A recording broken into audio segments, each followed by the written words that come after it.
Muy buenos días, un saludo para todos. Vamos en esta ocasión a intentar terminar los 4 artículos que hacen falta de esta cuestión número 5. Recuerden que en esta cuestión Santo Tomás está estudiando algunos temas relativos a la obtención misma de la bienaventuranza. En el artículo 5, que tienen ustedes en pantalla, Santo Tomás se pregunta si el hombre puede adquirir la bienaventuranza por sus medios naturales. ¿Cuál es el sentido de esta pregunta? Santo Tomás aquí quiere indagar si el ser humano, como muchos creen, como muchos han creído a lo largo de la historia, por sí solo, con sus solas fuerzas, con su razón natural, como creyeron los racionalistas del siglo de las luces, del mal llamado siglo de las luces, con el ejercicio de su voluntad, de su querer, con su mera actividad natural, puede alcanzar la suprema felicidad. La respuesta de Santo Tomás, naturalmente, ya podemos prever que será negativa. Pero leamos sus propias palabras. La bienaventuranza imperfecta que puede tenerse en esta vida puede adquirirla el hombre por sus medios naturales, del mismo modo que también puede adquirir la virtud, en cuya operación consiste, pero de eso se tratará después. Aquí Santo Tomás entonces vemos que utiliza nuevamente la distinción entre la bienaventuranza perfecta en el cielo, con la visión de la esencia de Dios, y la bienaventuranza imperfecta, que no es otra cosa que esos pasajeros momentos de felicidad y de plenitud que podemos a veces tener en esta vida. Y dice, basándose en esa distinción, que efectivamente, en esta vida, esa felicidad imperfecta se puede obtener por el solo esfuerzo natural, por las solas fuerzas naturales, por el solo ejercicio de la razón, de la voluntad y sobre todo de la vida virtuosa, como ya explicamos anteriormente. Sin embargo, la bienaventuranza perfecta, que consiste en la visión de la esencia de Dios, esa no se puede obtener en esta vida. ¿Por qué? Porque ver a Dios por esencia es superior no solo a la naturaleza del ser humano, sino también a toda criatura. Ver a Dios, ver la esencia de Dios, es algo que supera, que está más allá de las fuerzas no solo de la naturaleza humana, sino de la naturaleza de cualquier criatura. ¿Por qué? Porque el conocimiento de las criaturas es o se da según el modo de su sustancia, es decir, según su naturaleza. El conocimiento, el modo de conocimiento de un ser, del ser humano, por ejemplo, depende de su naturaleza. Según la naturaleza de un ser, así será su nivel o su grado o su modo de conocimiento.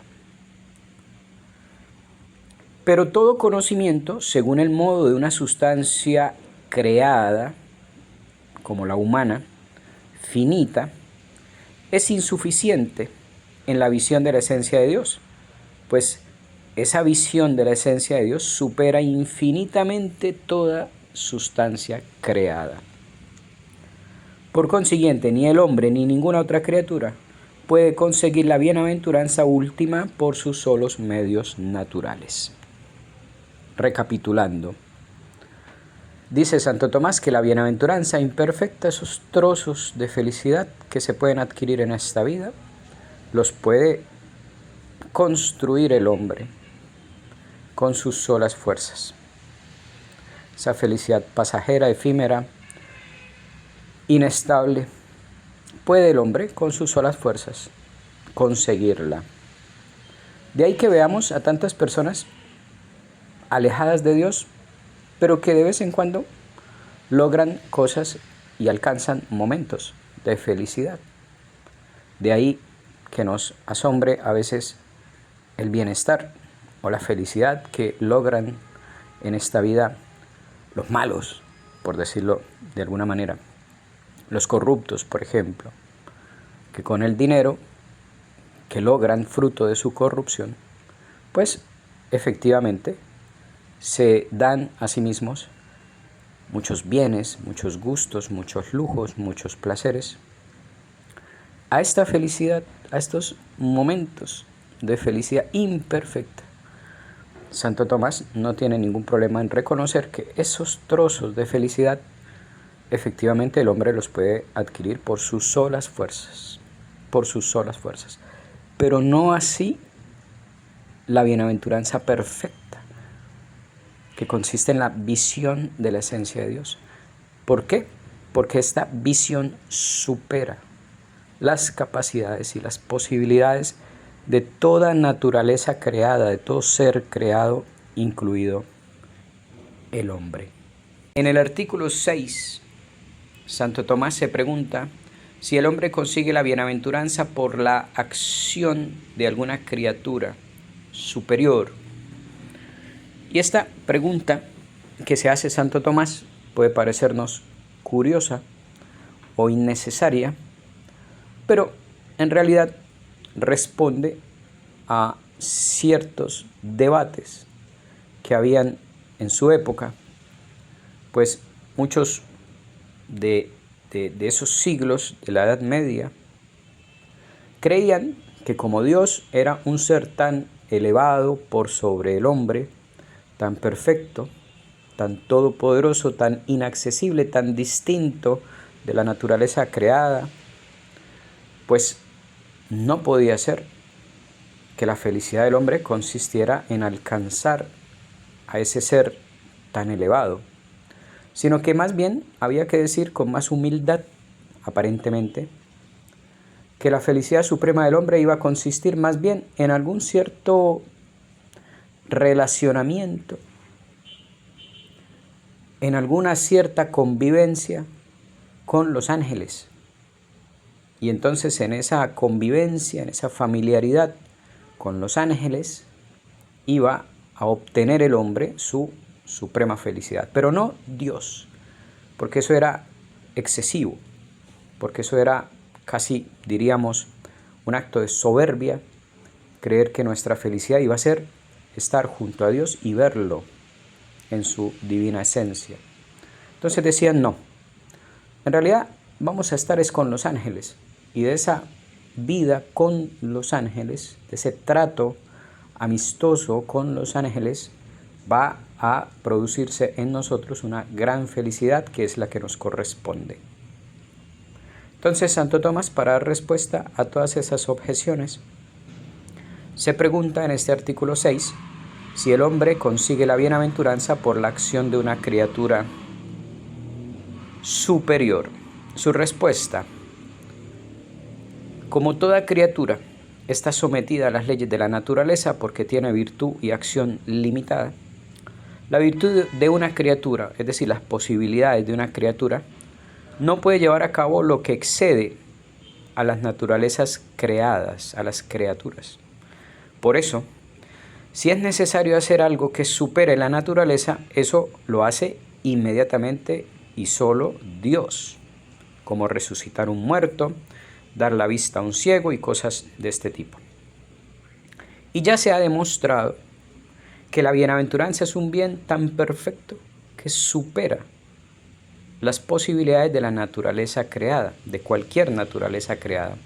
Por consiguiente, no es posible que se proporcione por la acción de criatura alguna, sino que solo Dios es el que hace al hombre bienaventurado.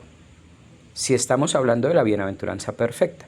Si hablamos de la bienaventuranza imperfecta, sí hay proporción entre esta y la virtud en cuyo acto consiste. Que nos acaba de decir Santo Tomás, valiéndose de un punto que ya usó en el artículo anterior, según el cual la bienaventuranza, ver a Dios, ver la esencia de Dios, alcanzar ese fin último, esa felicidad perfecta, está por encima de las posibilidades de cualquier criatura. Por eso nos decía que el hombre no puede por sus solas fuerzas alcanzar esa bienaventuranza perfecta. Y aquí nos dice que ni el hombre con sus fuerzas, ni ninguna criatura puede, porque la bienaventuranza, ver la esencia de Dios, es algo que está por encima de las fuerzas, no solo de la naturaleza humana, sino de toda naturaleza creada, como la de los ángeles, porque los ángeles también son seres creados. Eterno es solo Dios. Entonces, ni el hombre por sí mismo, ni con la ayuda de un ángel, puede alcanzar la bienaventuranza.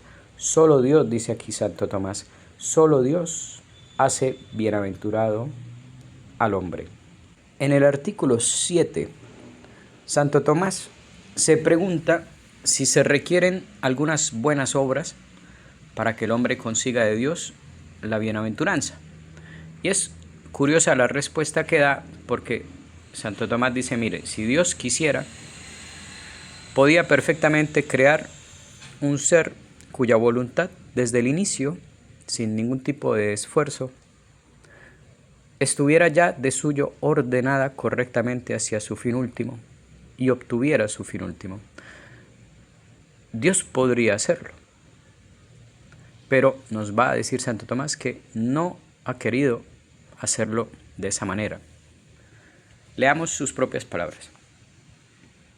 Como se observó más arriba, se requiere para la bienaventuranza la rectitud de la voluntad, porque la bienaventuranza pues no es otra cosa que el orden debido, el orden correcto de la voluntad hacia su último fin. Esa rectitud de la voluntad que consiste en estar la voluntad del hombre ordenada, debidamente ordenada a su último fin.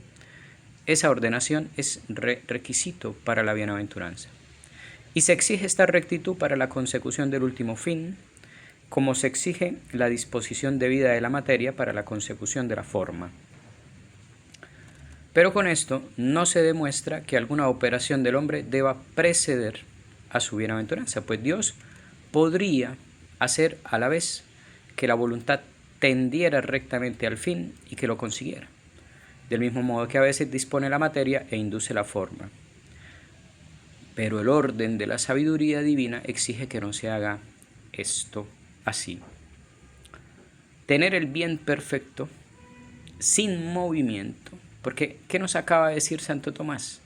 Santo Tomás nos dice, citando algunas palabras del filósofo Aristóteles, que entre los seres que pueden alcanzar el bien perfecto, algunos no requieren ningún movimiento de su parte, otros alcanzan ese fin con un solo movimiento y otros, finalmente, los menos perfectos de los tres, alcanzan también el bien perfecto pero con muchos movimientos. Y pasa a explicar. Tener el bien perfecto sin movimiento, sin pasar de potencia a acto, sin pasar de no tener a tenerlo, es propio del que lo tiene por naturaleza. Pero tener la bienaventuranza por naturaleza es propio solamente de Dios, que es la bondad por esencia. Por eso es propio de Dios y solo de Dios que no sea movido a la bienaventuranza mediante ninguna operación. ¿Por qué esto es así? Porque eso implicaría paso de la potencia al acto. Y Santo Tomás en la primera parte de la Suma explica que Dios es acto puro, sin mezcla de ningún tipo de potencialidad. Y si vamos a decir que Dios requiere de algún tipo de acción para alcanzar su bienaventuranza, pues es como si estuviéramos diciendo que Dios pasa de la potencia al acto. Pasa de no tener la bienaventuranza a tenerla. Y Dios es acto puro, de quien es necesario excluir cualquier tipo de potencia. Bien, pero como la bienaventuranza excede toda naturaleza creada, ninguna simple criatura consigue la bienaventuranza sin el movimiento de sus operaciones, sin sus actos.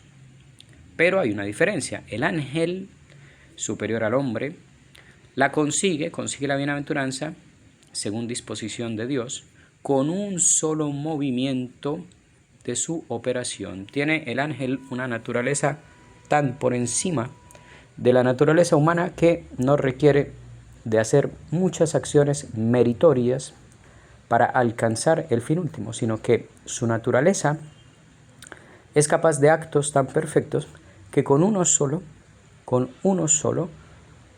de tal perfección, puede tener el mérito suficiente para gozar de la visión de Dios. Y esto es lo que la teología nos cuenta que ocurrió al inicio de los tiempos, cuando la rebelión de los ángeles que siguieron a Lucifer, con el famoso non serviam, no serviré, y que dividió a los ángeles en ángeles buenos y malos. A la cabeza de los ángeles buenos, el arcángel Miguel, cuyo grito quis ut Deus, ¿quién como Dios? Nadie como Dios. Le valió el ser capitán de los ángeles que permanecieron fieles a Dios. Con un solo acto de decisión, los ángeles buenos permanecieron junto a Dios y los ángeles malos se rebelaron ya de una vez y para siempre.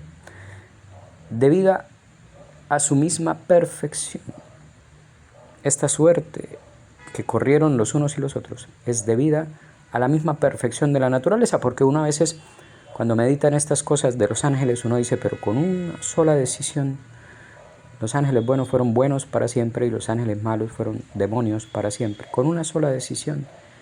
Claro, porque no estamos tomando en cuenta la perfección de la naturaleza del ser que realiza esa decisión. En el caso de los hombres es diferente. Nuestra naturaleza es muy inferior a la de los ángeles. Y eso, de cierta manera, nos beneficia. Porque sí es cierto que tenemos que hacer muchos actos, mucho mérito para alcanzar el cielo, pero también es cierto que cometemos muchos actos malos y no por eso estamos automáticamente condenados a estar lejos de Dios.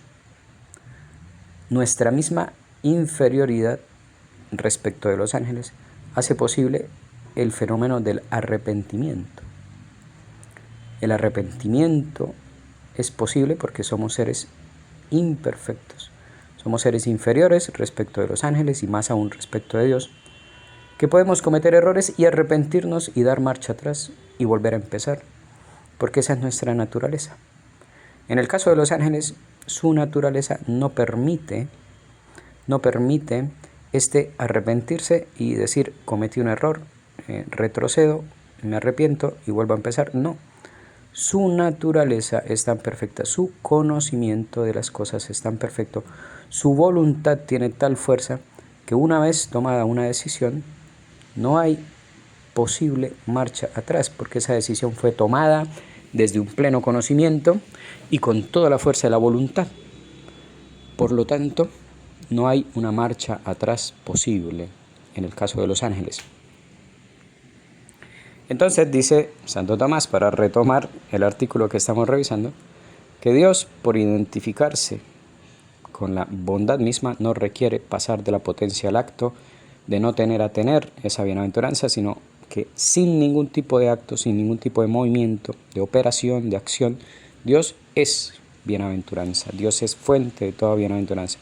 Los ángeles sí requieren un movimiento, pero uno solo, y los hombres requieren muchos.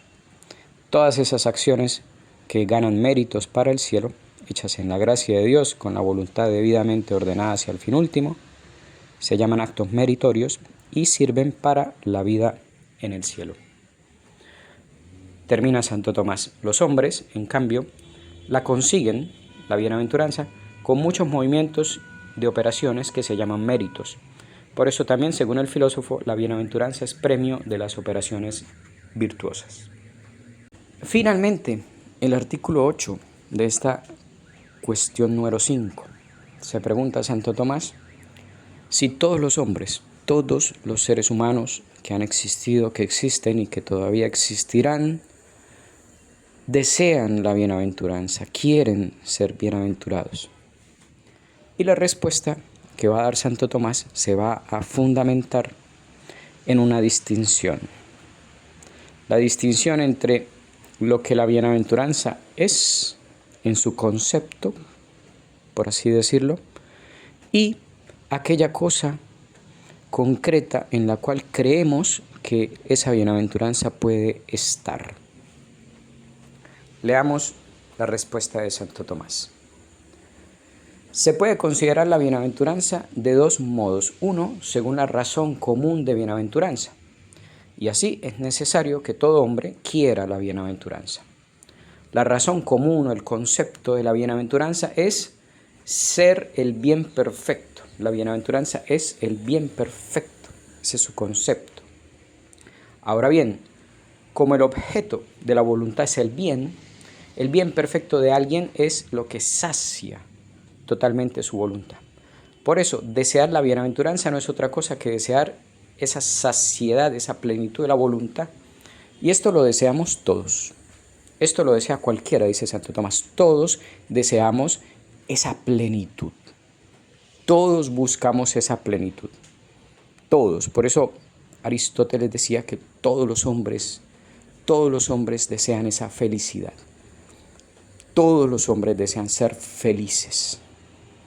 Todos los hombres, cuando se nos pregunta por qué hacemos lo que hacemos, damos muchas respuestas, pero tarde o temprano la respuesta final, total, la respuesta universal es porque deseamos ser felices. Pero también, además de tener en cuenta el concepto de bienaventuranza, que es bien perfecto, plenitud de la voluntad, y que desde ese punto de vista todos los seres humanos la buscan y la desean, podemos hablar de la bienaventuranza de otro modo, según su razón especial, en cuanto a aquello en lo que consiste la bienaventuranza. Porque claro, una persona puede decir que quiere ser feliz, que busca la plenitud, pero ¿en dónde está esa plenitud? ¿En dónde la encuentra? ¿Qué objeto? ¿Qué realidad? ¿Qué cosa? ¿Qué situación le brinda esa felicidad, esa plenitud? Podemos hablar, dice Santo Tomás, de la bienaventuranza de otro modo, según su razón especial, en cuanto a aquello en lo que consiste la bienaventuranza. Y así, no todos conocen la bienaventuranza porque no saben a qué cosa corresponde ese concepto de bienaventuranza. Y por consiguiente, en cuanto a esto, no todos la desean. ¿Qué está diciendo Santo Tomás? Santo Tomás está diciendo, mire, solo se busca lo que se conoce. Solo buscamos aquello que conocemos. Y aunque todos, en términos generales, buscamos la felicidad, no todos saben en qué consiste realmente esa felicidad. ¿Por qué? Porque hemos visto ya en la cuestión número 2 que para algunos esa felicidad, esa plenitud está en las riquezas, para otros está en los placeres, para otros está en los honores, para otros está en el poder, para otros está en el mundo de las ciencias, en lo académico, etcétera, etcétera, etcétera. Entonces, fíjense, todos buscamos la felicidad, pero no todos la buscamos en lo mismo, porque no todos saben con precisión en dónde verdaderamente está la felicidad. Santo Tomás en estas 5 cuestiones nos dio la respuesta. La felicidad del hombre está en Dios y no puede estar en otra cosa que en Dios. La podemos buscar todo lo que queramos en otras cosas distintas de Dios, pero va a ser una búsqueda inútil, porque siempre, tarde o temprano, nos daremos cuenta que todavía nos hace falta algo. Ese algo no es otra cosa que Dios. Dios. Y como no todos saben esto, como no todos saben en qué consiste la bienaventuranza, muchos la buscan en los lugares equivocados.